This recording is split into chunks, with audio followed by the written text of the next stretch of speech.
በጣም አሳዛኝና ልብ የሚሰብር መረጃ ነው። ቤተክርስቲያን በቲክቶክ ቻሌንጅ ቃል በገባላት ሰው ተታለለች። ከአርባ ምንጭ በቅርብ ርቀት የምትገኘው የጊዞላ ቅዱስ እስጢፋኖስ ቤተክርስቲያን ግንባታ ትልቅ መሰናክልም ገጥሞታል።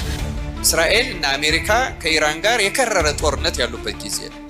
እስራኤል እንደሚነገርላት አንዷ ዓላማዋ 70 ዓመተ ምህረት የዛሬ 1800 ምናምን ዓመት በፊት የፈረሰው ቤተ መቅደስ 1900 ዓመት በፊት የፈረሰው ቤተ መቅደስ እንደገና መስራት ነው ዓላማዋ። እውነት ልንገር፣ አንተ ከተናገርከው ዳንኤል ክብረት አንተ የእግዚአብሔርን ቃል አውቃለሁ ብለህ ከተናገርከው ይሄ ንግግር ይልቅ ሰይፉ ፋንታውን ላይ አብዱኪያር አንድ ወቅት ቀርቦ የተናገረው አንድ ነገር አለ።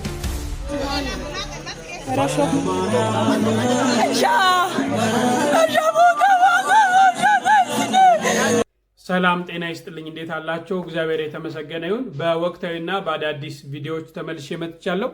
እንግዲህ በዛሬው መርሃ ግብራችን የምንመለከተው በአርባ ምንጭ ቅርብ አቅራቢያ የምትገኝ አንዲት ቤተክርስቲያን መጭበርበሯና መዘረፏን እየሰማን ነው። ይህ ነገር ምንድን ነው የሚለውን አስቃኛችኋለሁ። እንዲሁም ደግሞ ለአንድ መምህራችን ለዲያቆን ዳንኤል ክብረት የሰጠው ምላሽ አለ፣ ብዙዎችን እያነጋገረ የሚገኝ በተለይ ዳንኤል ውጭ ሀገር ያላችሁ ሰዎች ኢትዮጵያውያን ተዋት ባለው ንግግሩ እንግዲህ አንዳንድ ነገሮች አሉ፣ ያን አስቃኛችኋለሁ።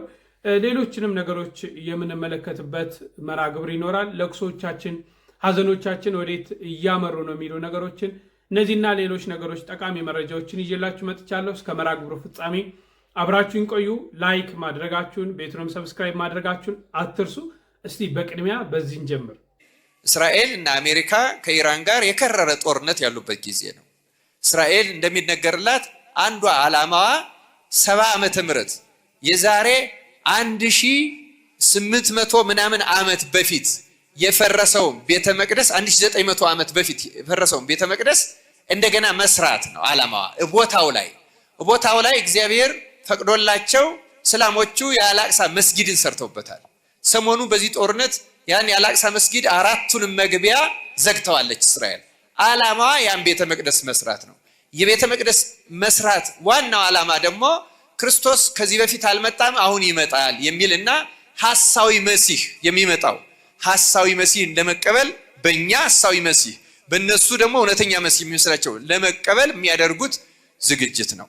ስለዚህ በዕለተ ምጽአት አንዱ ጠንካራው የቤተ ክርስቲያን ትምህርቷ ቤተ መቅደሱ ፈርሷል፣ ዳግመኛ አይሰራም። እስራኤል በቴክኖሎጂ ልትረቅ ትችላለች፣ በጦር መሳሪያ ልትመጥቅ ትችላለች። እንደ አሜሪካና እንደ አውሮፓ ያሉ አያላት ከጎኗ ሊሰለፉ ይችላሉ። የብሉይ ኪዳን ቤተ መቅደስ ግን አይሰራም። እንዲፈርስ ያደረገው ማን ስለሆነ? እግዚአብሔር ስለሆነ። ለምንድን ነው ይህን የምንለው? ከዚህ በኋላ የምንጠብቀው የክርስቶስን ዳግመኛ መምጣት ነው እንጂ መጀመሪያ ምጽአቱ አልፏቸዋል። ዳግም ምጽአት ማለት ምን ማለት ነው የሚለውን አንዱ መልእክቱ ይሄ ነው። ክርስቲያኖች ቀዳማዊ ምጽአት መሲሁ መጥቷል፣ ከዚህ በፊት መጥቷል፣ በዚህ ምድር ተመላልሰዋል፣ አስተምሯል። ጸዋቶ መከራ በሰው ልጅ አይምሮ ሊመረመር የማይችል መከራ ተቀብሎ ስለ ሁላችን መስዋዕት ሆኖ በመስቀል ላይ ተሰቅሏል፣ ሞቷል። በተቀበረ በሶስተኛው ቀን በራሱ ኃይል በተዘጋ መቃብር ተነስቷል፣ ወደ ሰማይ አርጓል። ከዚህ በኋላ መላእክት እንዳሉት ዳግመኛ ይመጣል ብለን እንጠብቀዋለን እንጂ የመጣው ሩቅ ብእሲ ነው ከዚህ በኋላ ነው የሚመጣ የሚለው የሐሳዊ ምጽአት ስብከት ስለሆነ ቤተክርስቲያን አትቀበለው። የመጀመሪያው ዋናው መልእክት ይሄ ነው። ክርስቲያኖች ሳንነቃነቅ ማመን ያለብን ቤተ መቅደሱም አይሰራም። አሁን የአዲስ ኪዳን ቤተክርስቲያን ተሰርታለች፣ በዓለሙ ታንጻለች፣ ይሄው ተስፋፍታ ትኖራለች። እርሱ ራሱ ለሳምራዊቷ እንደተናገረው ያ በስጋ በደም ያለው መስዋዕት ተሽሯል፣ ከዚህ በኋላ በእውነትና በመንፈስ ያመልኩልኛል ብለዋል። በእውነትና መንፈስ ራሱን ሊቀ ካህናት፣ ራሱን መስዋዕት ተቀባይ አድርገን እየቀደስ እናክብረዋለን እንጂ በላም በበግ በፍየል ደም ወደ መቅደስ መግባት ቀርቷል፣ ተሽሯል፣ ዳግመኛም አይሆንም። በዚህ እምነት ጸንት እንድንኖር አምላካችን እግዚአብሔር ይርዳል። ይሄ ሰው ጤናውን አጥቶ ሀብት ንብረቱን አጥቶ 10 ልጆቹን አጥቶ ተመስገን ያለው ስንል እግዚአብሔርን ተስፋ ያደርግ ስለነበረ ነው። ማንን ተስፋ ያደርግ ስለነበረ? ሰው እግዚአብሔርን ተስፋ የሚያደርግ ከሆነ ምንም አይነት መከራ ይቅጠመው ተመስገን ይላል። መልሶ እንደሚሰጠው ያምናላ። ታሪኩን እንደሚቀይርለት፣ ነገሩን እንደሚገለብጥለት፣ ጤናውን እንደሚመልስለት፣ ሀብት ንብረቱን እንደሚመልስለት፣ ልጆቹን መልሶ እንደሚሰጠው ተስፋ ስላደረገ ከእናቴ ማህፀን ራቁቴን ወጣው፣ ወደ መቃብር ራቁቴን ገባለሁ፣ ልጅ እግዚአብሔር ሰጠኝ ወሰደብኝ አለ። መልሶ ሊሰጠኝ ይችላል። ስለዚህ ተመስገን አለ። ተስፈኞች አመስጋኞች ናቸው። ሲጎድልም ያመሰግናሉ፣ ሲሞላም ያመሰግናሉ፣ ሲያገኙም ያመሰግናሉ፣ ሲያጡም ያመሰግናሉ። በሐዘንም ጊዜ ያመሰግናሉ፣ በደስታም ጊዜ ያመሰግናሉ። ታማው አልጋ ላይ እንኳን ካሉ ተመስገን ይላሉ። ተስፈኞች፣ አማኞች፣ አመስጋኞች ናቸው። ቅዱስ ጳውሎስ እኮ ለዚህ ነው እንደዚህ ያለ፣ ይህን ስለ ጉድለት አልልም፣ የምኖርበት ኑሮ ይበቃኛል ማለትን ተምሬአለሁ። ማግኘትን አውቃለሁ፣ ማጣትን አውቃለሁ፣ መክበርን አውቃለሁ፣ መዋረድን አውቃለሁ፣ ከፍታን አውቃለሁ፣ ዝቅታን አውቃለሁ፣ መሾምን አውቃለሁ፣ መሻርን አውቃለሁ፣ ኃይልን በሚሰጠኝ በክርስቶስ ሁሉን እችለዋለሁ አለ። እዛ ፊልጵስዩስ ምዕራፍ 4 ቁጥር 11 ላይ የተጻፈ ቃል ይህንን ስለ ጉድለት አልልም አለ፣ የምኖርበት ኑሮ ይበቃኛል ማለትን ተምሬአለሁ አለ። ቅዱስ ጳውሎስ ኑሮዬ ይበቃኛል ማለትን ተምሬአለሁ አለ። ባለው ያመሰግን ነበር። ቅዱስ ጳውሎስ ባለው በርካታ በደስታ ይኖር ነበር። ኑሮዬ ይበቃኛል ማለትን እግዚአብሔር ያስተምረን። አሜን በሉ። አሁን ብዙዎቻችን ባለን ደስተኞች አይደለን። አንድ ቤት ያለው ሁለት ቤት ያለውን እያየ አያመሰግንም። አንድ መኪና ያለው ሁለት መኪና ያለውን እያየ አያመሰግንም። አንድም ሰው ብዙ ሰው አያመሰግንም እኮ። አሁን የኔ ኑሮ ነው ይላል ጎረቤቱን እያየ። እረ ሰው የሚኖረው እንደ ቤቱ እንጂ እንደ ጎረቤቱ አይደለም። ሁልጊዜም አመስጋኞች መሆን አለብን። ኢዮብ እኮ ያመሰግነው 10 ልጆቹን አተቆር ተመስገን ያለ። እኔና እናንተ አሁን ከሱ ሲነጻጸር ምን ደርሶብን፣ ምን ሆነን፣ ምን ገጥሞን ነው ሁልጊዜም አማራሪ የምንሆነው? እስኪ ተመስገን በሉ። ተመስገን። ስለ ሁሉ ማን ይመስገን? ስለ ሁሉ ማን ይመስገን? በሁሉ እንድናመሰግን እግዚአብሔር ይርዳን። ለመምራችን እግዚአብሔር አምላክ ቃለ ሕይወትን ያሰማልን። እኛም በሰማነው 30፣ 60፣ 100 ያማሩ ፍሬዎችን ለማፍራት የአምላካችን ቅዱስ ፈቃድ ይሁንልን። እንግዲህ ያለንበት ጾም ነው። ይህን ጾም ደግሞ እግዚአብሔር አምላክ በሰላም አስፈጽሞ ሁላችንም ለብርሃነ ትንሣኤው ያደርሰን። እሺ ወደ ያዝናቸው መረጃዎች እንለፍ። እጅግ በጣም አሳዛኝ ነው የለቅሷችን ሁኔታ፣ የያዘናችን ሁኔታ ወዴት እያመራ ነው? ተመልከቱት እስቲ።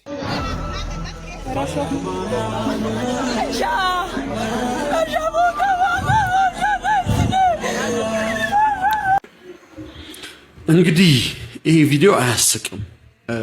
ምን ያህል ማህበረሰባዊ ቀውስ ውስጥ እንዳለን ነው የሚያሳየው። በተለይ ይሄ የሶሻል ሚዲያ አልጎሪዝሙ ምን ያህል ሀዘናችንን እንኳን ለታይታ እያደረግነው እንደሆነ በነገር እንዲህ ያሉ ፌክ ሰዎች በጣም ብዙዎች አሉ። አስመሳዮች የሆኑ ፍቅራቸው የውሸት፣ በጎነታቸው የውሸት፣ ቤተክርስቲያንን እንወዳታለን፣ ለቤተክርስቲያን ተጨንቀናል የሚሉት ነገር የውሸት የሆኑ ብዙ አይነት ሰዎች አሉና አሮን ነው ምንድነው መፍትሄው? እንዲህ ያለ ነገር ይሄ ቀውሳችን ላይ እንዲህ ያለ ማህበረሰባዊ ቀውስ ላይ መፍትሄው ምንድነው ትላላችሁ? ሀሳብ አስተያየታችሁን አስቀምጡ።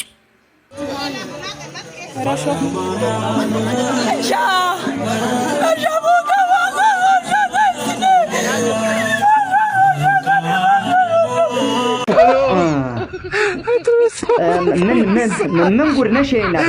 ምንድን ነሽ?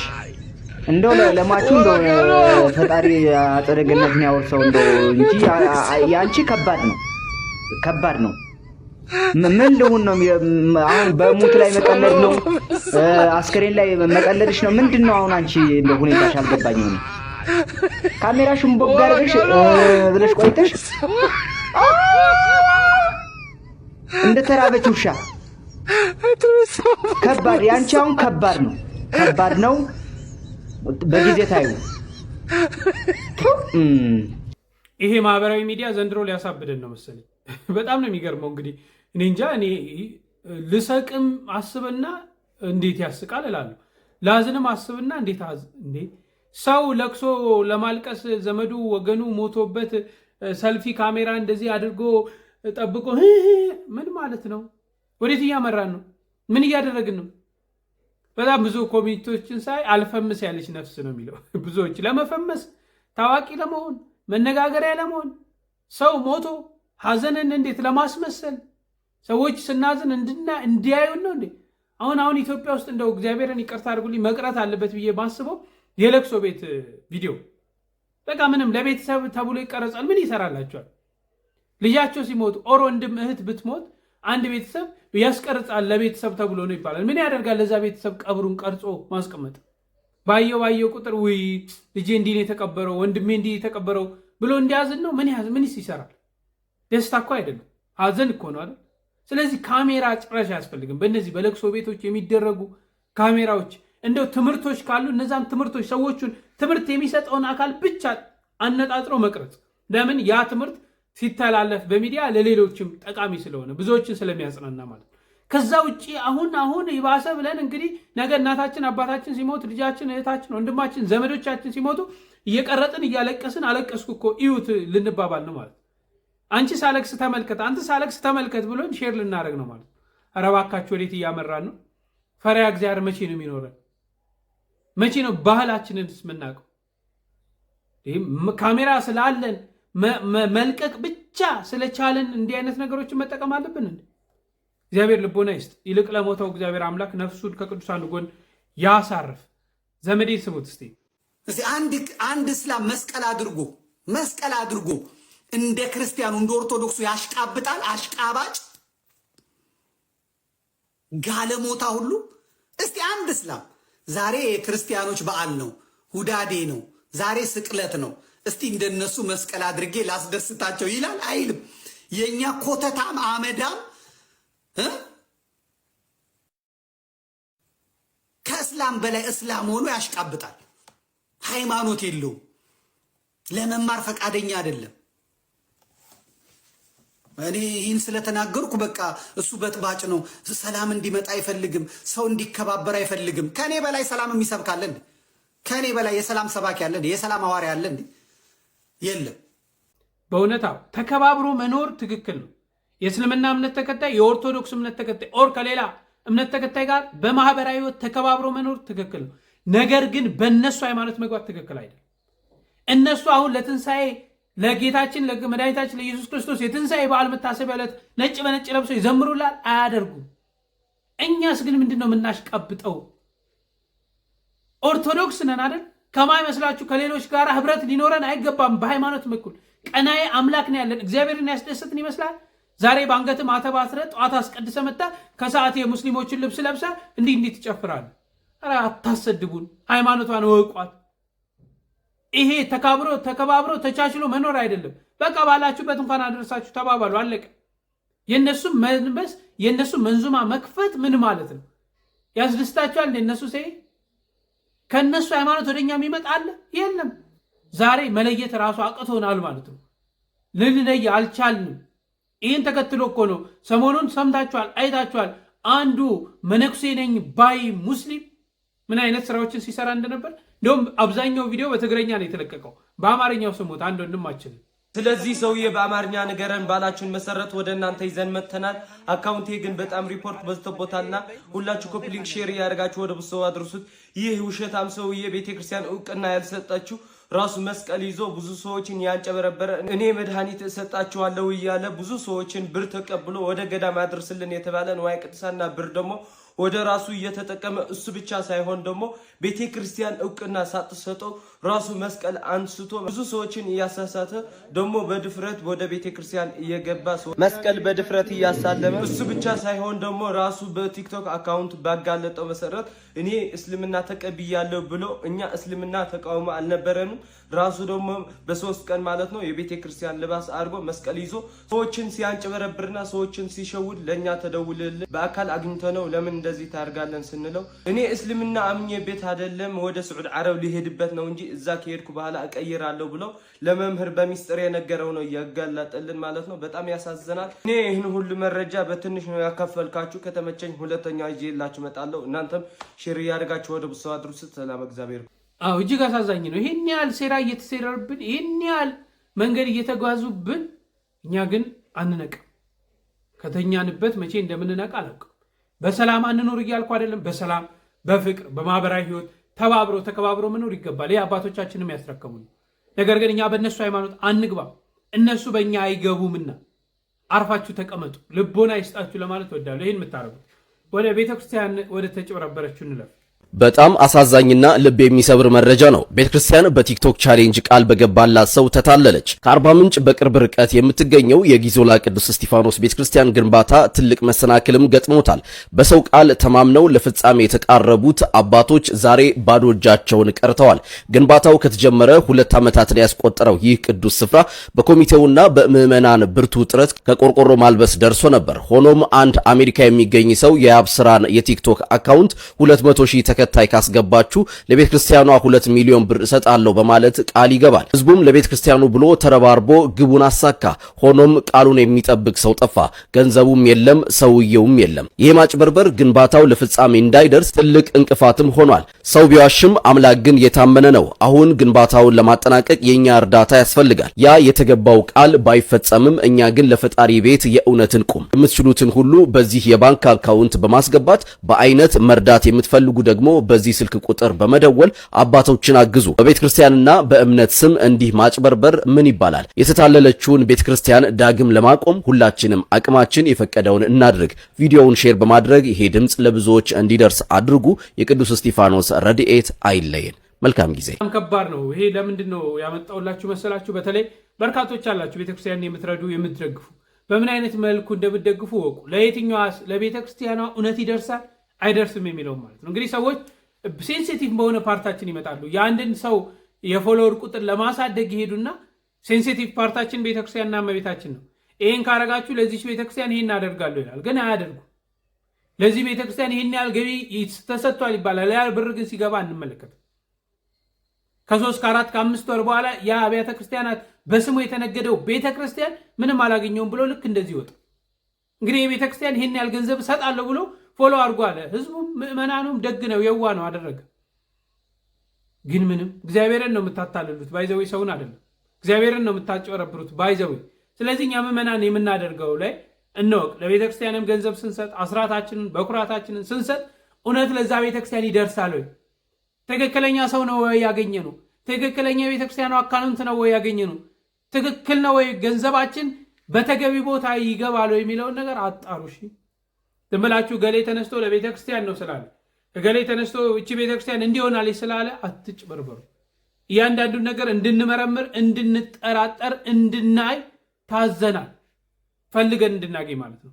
እኔ እኮ አምኜው ነው የሚል ነገር አያድነንም፣ ከተጠያቂነት አያድነንም። መርምረን አይተን ቤተክርስቲያኗ ያን ትጠቀማለች የሚለውን አመዛዝነን ነው ማድረግ ያለብን። በቤተክርስቲያን ስም የምትነግዱ ዛሬ ሊመስላችሁ ይችላል። ዛሬ ያገኛችሁ መስሏችሁ ሊሆን ይችላል። ነገ ከነገ ወዲያ ግን ዋጋችሁን ታገኛላችሁ። በፍጹም አልጠራጠርም። የእግዚአብሔርን ቤት ገንዘብ ነክቶ በእግዚአብሔር ቤት አጭበርብሮ ሰላም አይታሰብም። እግዚአብሔር ለሁላችንም ምሕረቱን ማስተዋሉን ያድለን። እሺ ወደ ዳንኤል ክብረት እንለፍ። እንግዲህ ለዳንኤል ክብረት አንድ ወንድማችን ሰፋ ያለ ምላሽ ሰጥቷል። በዚህ ውስጥ ወንጌልን እንማራለንና ሰምተን እንመለስ። ለቀብር ቦታ ለማሳጣት ግን አፍን መክፈት አንዳንድ ጊዜ በውጭ የሚኖሩ ሰዎች የሚገርመኝ ሂደት አላቸው። ኢትዮጵያን የሆነ ነገር ያደርጋሉ፣ ይሟገታሉ። መጨረሻ ሲሞቱ ለምን ቅበሩን ይላሉ። ማን ባስጠበቀው ሀገር ነው ማን መጥቶ የሚቀበረው? ለምናዋጣው በተለይ ለምናዋጣው የምትለው ነገር ኮት ትደረግበት። እንዴት አድርገው ገንዘቡን እንደሚያመጡ እናውቃለን። 16 ሰዓት 18 ሰዓት ሰርተው በዚያ ላይ ደግሞ ይተውልን መርካቶ እቃ ተወደደ ረከሰ ብለን የሚጨንቀን እኛን እንጂ እነሱን ስላልሆነ በቃ ይተውልን። አጠቃላይ ኢትዮጵያ የምትባለውን ሀገር ከህሊናቸው ውስጥ በስሪንጅ መጣው ያውጡና ይተውልን የሚል አማርኛ ሲናገር ሰምቻለሁ። እንዴት የተወለዱባትን እትብታቸው የተቀበረችበትን ሀገር በችግር ምክንያት ጥለዋት ሄዱትን የተሻለ ነገር ፍለጋ የሄዱት ኢትዮጵያውያን ወገኖቻችን ኢትዮጵያን እንዴት ይረሱበታል? እንዴት ይረሷታል? ደግሞስ የመርካቶ ሸቀጣሸቀጥ መወደድ እነሱን አይመለከት? እያንዳንዱ ኢትዮጵያዊ አሁን የሚኖር በምንድን ነው? በማን ነው? እርግጠኛ ሆኜ ልንገር፣ በተለይ አዲስ አበባ ውስጥ የሚኖሩ ሰው የብዙ ሰዎች የሥራ ቦታቸው ፈርሷል። ከኔ ጀምሮ ነው የምነግርህ። እያንዳንዳችን ቤት ቢያንስ አንድ ዲያስፖራ አለ። እያንዳንዳችን ቤት ቢያንስ ነው የምነግርህ። እነሱ በሚልኩልን የሳንቲም ድቃቂና የልብስ ላቂ ነው ይሄን ክፉ ቀን እየገፋን ያለ ነው። ይሄ አሁን የምናገረውን ነገር ይሄን ሚዲያ አግኝተው የአዲስ አበባ ህዝቦች እያንዳንዱ ሰዎች የመናገሩ እድል ቢገጥማቸው 100% የሚስማሙበት ሐሳብ ነው። ከዛ በሚላከው ነው ኑሮ መወደዱና መርከሱ ባይመለከታቸው ኑሮ እዛ 16 ሰዓትና 18 ሰዓት ሰርተው ከቤት ክራይ ተርፏቸው ባጠገባቸው ቢታመሙ የሚያስታማቸው ወገን ዘመድ የሌላቸው እህት ወንድሞቻችን የሳንቲም ድቃቂ ልብስ ላቂ አይልኩልንም ነበር። እዚህ ኑሮ ስለተወደደባቸው ወገኖቻቸው ይልካሉ። እነሱ በመላካቸው እኮ ነው አሁን እኛ ሰርቫይቭ እያደረግን ያለ ነው። እውነት ለመናገር ማለት እኮ በተለይ አዲስ አበባ ልጅ በአብዛኛው ስራ ነው ተምሮ የመጀመሪያ ዲግሪ ይዞ የመጨረሻ ስራ ሊሰራ የሚችለው ራይድ ነው የሚሰራው። ሌላ ምንም ስራ አይሰራም። ተቀጥሮ የሚሰራበት ነገር የለም። ታውቀዋለህ። ተቀጥሮ አንድ አዲስ አበባ ውስጥ ተወልዶ ያደገ ልጅ ለመስራት የመንግስት መስሪያ ቤት ውስጥ ምን ፎርማሊቲዎች ማሟላት እንዳለበት ለኔና ለናንተ ግልጽ ነው። ግልጽ ያለ ግልጽ ነው። ለሱ ደግሞ በተለይ በጣም ግልጽ ነው። እንዴት ነው የመርካቶ ሽንኩርትና ጨው መወደድና መርከስ እነሱንም አይመለከት? በደንብ ይመለከታቸዋል። አረ ኑሮ ተወደደብን ልጄ፣ በዚህ በኩል የቤት ክራይ፣ በዚህ በኩል የጣራና ግድግዳ ክፍያ ተብያለሁ፣ እንደገና ግብር ጨምሮብኛል፣ በዚህ በኩል የመሰራበት የሥራ ቦታ ይፈርሷል። አሁን የምኖረው ኑሮ ከሞቱት በላይ ካሉት በታች ነው። እባክህ አቅሜን ማድረግ ለልጆቼ ፈልጌ ማድረግ አልቻልኩም፣ የምትችለውን ላክልኝ እየተባለ እኮ በተዘዋዋሪም ሆነ በቀጥታ ዳንኤል ክብረት የተናገረው ነገር ዲያስፖራውና ወገኖቻችንን ይመለከታል። ሀገራቸው ስለሆነ እዚህ ያለው ወገናቸው ስለሆነ ይመለከታቸዋል። ደግሞም ስለሚመለከታቸው የቻሉትን ያቅማቸውን ነገር እያደረጉ ነው። እነዚህን ስደተኞች ለቀብር ቦታ ለማሳጣት ግን አፍን መክፈት በህዝብ ዘንድ ተወዳጅነት ያተርፍለታል ብዬ አላስብም። እንዴ ጌታችን መድኃኒታችን ኢየሱስ ክርስቶስ እኮ ስደተኛ እኮ ከእናቱ ከቅድስት ድንግል ማርያም ከወላዲተ አምላክ 3 ዓመት ከ6 ወር ግብፅ አልተሰደደም? የተሰደደው እኮ የስደተኞችን ስደት ሊባርክ እኮ ነው። አምላክ ሆኖ ሰማይን ያለ ባላ ምድርን ያለ ካስማ የዘረጋው አምላክ በለበሰው ስጋ ከእናቱ ከቅድስት ድንግል ማርያም ከወላዲተ አምላክ ጋራ ተሰዷል። በስደቱም ጣና ቂርቆስ ኢትዮጵያ ድረስ እንደመጡ ከኔ ይልቅ ዳንኤል ክብረት በመጽሐፍ ጭምር ጽፏል። ሕያው እግዚአብሔር ምስክሬ ነው። በመጽሐፍ ጭምር ጽፏል። ከኔ ይልቅ የቤተ ክርስቲያንን ታሪክ ከአናት ጠጉሯ እስከ እግር ጥፍሯ ድረስ የሚያውቀው መምህር ሲሳይ ሳይሆን ዲያቆን ዳንኤል ክብረት፣ ይቅርታ ዲያቆን አልኩ፣ ዳንኤል ክብረት። ግን ኢየሱስ ክርስቶስ የተሰደደውን ስደት የሚያውቅ ሰባኪ እንዴት ወገኖቹ ተሰደው ሞታችን ቀብራችን በሀገራችን ይሁን ሲሉ እንዴት ጆሮን ያሰከኳል? እንዴት አይኑን ያሻል? እንዴት አፉን ያዛገዋል? እንዴት ይሄንን ነገር ተቃውሞ በአደባባይ ብዙ ምሁራን ባሉበት አፉን ከፍቶ ይናገራል? ስለዚህ የመርካቶም ነገር ቢሆን ለዲያስፖራው ይመለከተዋል፣ በቀጥታም በተዘዋዋሪ። ለሱ እንደውም አይመለከተው። ሕያው እግዚአብሔር ምስክሬም ለሱ አይመለከተው። ለምን? የሞቀ የደመቀ የሚለብስበት ሰዓት ነው። የላመ ጣም የሚበላበት ሰዓት ነው። በአማረ ምንጣፍ የሚመላለስበት ሰዓት ነው። በኮብራ የሚጓዝበት ሰዓት ነው። ስለዚህ እታች ያለው ህብረተሰብና ማህበረሰብ በኑሮ ውድነት የእግር ሰዓት ሆኖ ኑሮ ውድነቱ የሚያሰቃየው ስቃይ አሁን ለዳንኤል ክብረት ይሰማዋል ብዬ እኔ በግል ያላስብም። ዳያስፖራዎቹ ግን ከሱ በተሻለ መልኩ ኪሎ ሽንኩርት ስንት እንደሆነ ያውቃል። እውነት ልንገርህ፣ አንተ ከተናገርከው ዳንኤል ክብረት አንተ የእግዚአብሔርን ቃል አውቃለሁ ብለህ ከተናገርከው ይሄ ንግግርህ ይልቅ ሰይፉ ፋንታውን ላይ አብዱኪያር አንድ ወቅት ቀርቦ የተናገረው አንድ ነገር አለ ስለ ስደት ማረሰው ነገር። በስደት እያለ በወጣትነት ዘመን እድሜ 25 እዚህ ቤተሰብ አለ ምናምን እያለ የተናገረው ነገር አለ። እዛ ነገር ላይ ዘፈን አድማጭ የዘፈን ግጥም የሚይዝ ጭንቅላት የለኝም። አንድ ከሱ ንግግር ጋር የተቀናበረ ነገር ሰምቼ ነበረ።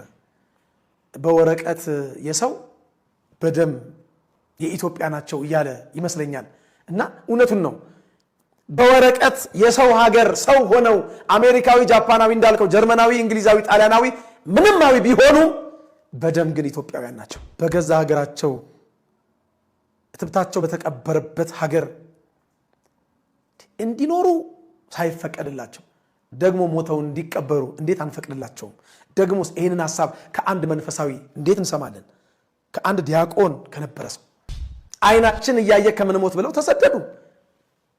መኖርም አትችሉም መቀበርም አትችሉም፣ ግን ከአንድ መንፈሳዊ የሚጠበቅ ሀሳብ ነው። ወንድሜ እኔ ልንገርህ፣ እኔ ትንሽ ሀገሬን እወዳለሁ። በፍጹም ከዚህ በፊት የነበሩትን የውጭ ሀገር መሄድ እድሎች እኔ ሀገሬ ላይ ነጭ በልቼ ነጭ ነድቼ ነው የምኖረው፣ ነጭ ለብሼ ብዬ ብዙ እድሎቹን ያሳለፍኩት ልጅ አሁን በዚህ ሰዓት አይደለም አሜሪካ አይደለም አውሮፓ ከኢትዮጵያ የተሻለ አፍሪካ ኡጋንዳ ና ቢሉኝ ይሄዳለሁ።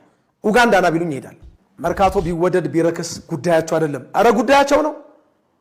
እውነቱን ልንገርህ ወንድሜ በትህትና በአሁን ሰዓት ኢትዮጵያ ውስጥ ከሚኖሩት ነዋሪዎች ውስጥ እርግጠኛ ሆኜ ልንገርህ ከግማሽ ከ50% በላይ መቼም እያንዳንዱ ቤት አንዳንድ ስደተኛ አይጠፋም። የሳንቲም ድቃቂ የልብስ ላቂ እየላኩልን እኮ ነው ኑሮን እየደጎምን ያለነው። እውነቱን ልንገርህ አንተ ሀገርን እወዳታለሁ ከምትለው መውደድ በላይ እንደ ቃሪያ ፍሬ በየሀገሩ የተሰደዱት ኢትዮጵያውያን እቺን ሀገር ይወዷታል። ደግሞ የሚወዷት በከንፈር ብቻ አይደለም በተግባርም ጭምር ነው። 16 እና 18 ሰዓት ሰርተው ለፍተው ጥረው ግረው ወጥተው ወርደው ላባቸውን አፍስሰው ወዛቸውን አንጠፍጥፈው የሰው ፊት እንደ ሳት ገርፏቸው ያገኟትን የሳንቲም ድቃቂ እዚህ ላለው ለተቸገረው ወገናቸው ይልካሉ አገራቸውን ስለሚወዱ። በተለያየ መልክ በተለያየ ሁኔታ ሀገሪቱ የዲያስፖራውን የሳንቲም እርዳታ በምትፈልግበት ጊዜ መቀነታቸውን ፈተው አይደለም መቀነት የላቸውም። ከጸጉራቸው ቁጥር የሚበዛውን ገንዘብ አልልህም። ብዙዎቹ ባለጠጋ አይደሉም። ከሚበሉት ከሚቀምሱት ቀንሰው ግን ከጉሮሯቸው ቀንሰው ለታላቁ የኢትዮጵያ የህዳሴ ግድብ ብዙዎች ብዙ ነገር አድርገዋል። ኢትዮጵያ ውስጥ በሚከሰቱ ረሃብና ድርቅ በተለያየ ጊዜ አንተ ዛሬ አጥንታቸው እንደ ዮሴፍ አጥንት ኢትዮጵያ ውስጥ መጥቶ እንዳይቀበር የተናገርክላቸው እነዚህ ኢትዮጵያውያን ዋጋ ከፍለዋል። አንድ ያሳዘነኝ ነገር ከራሳችን ከቤተክርስቲያናችን አገልጋይ ከዳንኤል ክብረት ስለሰማው ለሱ መልስ ለመስጠት ወይም ደግሞ ሐሳቡን በቅንነት ተመልክቼ እኔም ሐሳቤን በቅንነት ለሱ ሰጥቼ በቅንነት ሐሳቤን ካየ በኋላ በቅንነት ስህተቱን እንዲያርም በቅንነት ለመጠየቅ ዛሬ ተከስቻለሁ። ዳንኤል ክብረት የተናገረውን ንግግር አንድ ጊዜ ተመልክተን እንመጣለን። ለምሳሌ አንዳንድ ጊዜ በውጭ የሚኖሩ ሰዎች የሚገርመኝ ሂደት አላቸው። ኢትዮጵያን የሆነ ነገር ያደርጋሉ፣ ይሟገታሉ፣ መጨረሻ ሲሞቱ ለምን ቅበሩን ይላሉ። ማን ባስጠበቀው ሀገር ነው ማን መጥቶ ቢቀበረው?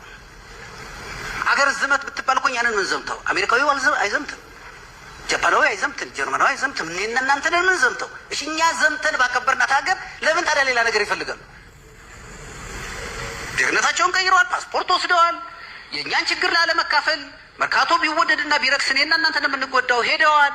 እነሱ በኒውዮርክና በዋሽንግተን ወይም በለንደንና በአምስተርዳም ገበያ ነው የሚመሩት። ሰው ይተውልና ኢትዮጵያን በቃ ይተዋል።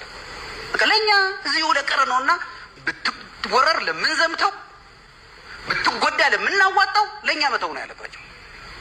እንደሱ ቢተውልን ኖሮ ከእነሱ ጋር አንነጋገርም ነበር። እውነት ነው አያገባቸው ምንል ነበር። ግን ይመጣሉ፣ ይገባሉ። ለምንድን ነው ዋሽንግተን ዲሲ ቤት ተከራይተው ኢትዮጵያ የሚያድሩት? እዛው ለምን የተከራዩበት ቤት ለምን እዛው አያድሩ? ለምንድን ነው ፌርፋክስ እየሰሩ መርካቶ የሚመለከታቸው? ለምን እዛው ፌርፋክስ አይኖሩ? በቃ ለእኛ ለእኔ ለእናቴ ላክስቴ ላጎቴ ነው ጉዳዩ ካሉ እኮ መተው ነው ያለባቸው። እንግዲህ እንዳያችሁት ነው ወንድማችን ዲያቆን ዳንኤል ክብረት፣ ይቅርታ ዳንኤል ክብረት እያልኩ ቀጥላለሁ። እንዳያችሁት ኢትዮጵያውያን በውጭ ያሉ ሀገራቸው ውስጥ መተው መቀበራቸው ወይ ደግሞ ሲሞቱ ቀበሩኝ ማለታቸው እንዳስቆጣው እንዳሳዘነው፣ እንደውም ምንድነው የሚለው አንዳንዶች የሚገርመኝ ብሎ ነው የሚጀምረው እና ሲሞቱ ቀበሩኝ ይላሉ። ማን ባቆያት ሀገር፣ ማን ተዋግቶ ስጋውን በቆረሰላት ሀገር እነሱ መተው ቀበሩኝ ይላሉ። መርካቶ ቢወደድ ቢረክስ እነሱን አይመለከታቸውም። ኢትዮጵያን ይተውልን ወዘተርፈ በማለት ትንሽ ሀገር ውስጥም ሀገር ውጭም ያለነውን ኢትዮጵያውያን ትንሽ አስቆጥቶናል፣ አሳዝኖናል።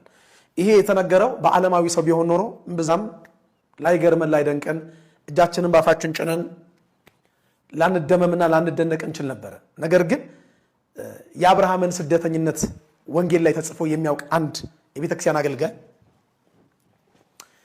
የዮሴፍን ስደት ሲተርክ የነበረ ሰባኪ ወንጌል የአምላካችን የጌታችን የመድኃኒታችን የኢየሱስ ክርስቶስንና የእናቱ የቅድስት ድንግል ማርያም የወላዲት አምላክን ስደት በደንብ አድርጎ ሲሰብክ የኖረ ወንድማችን ዛሬ ዓለም ላይ ወንጌል በስፋት በጥልቀት ለዓለም ሕዝብ ሁሉ እንዲዳረስ ያደረጉት ሐዋርያትና የመጀመሪያዋ ቤተ ክርስቲያን እንደተሰደደችና በስደታቸው ወንጌል እንደተስፋፋ ይሰብክ የነበረ ወንድማችን ዛሬ ግን ስደተኝነትን እንደ ኃጢአት ቆጥሮ ስደተኞች ኢትዮጵያውያን በየዓለም ሀገራቱ እንደ ቃሪያ ፍሬ ተበትነው ያሉትን ሀገራቸው እንዳልሆነና ሀገራቸውን የሚፈልጉት ለቀብር ብቻ ያስከሬናቸው ማረፊያ እንደሆነ ሲነገር እንደ ክርስቲያን ያማል፣ እንደ ቤተክርስቲያን ልጅነት ያማል።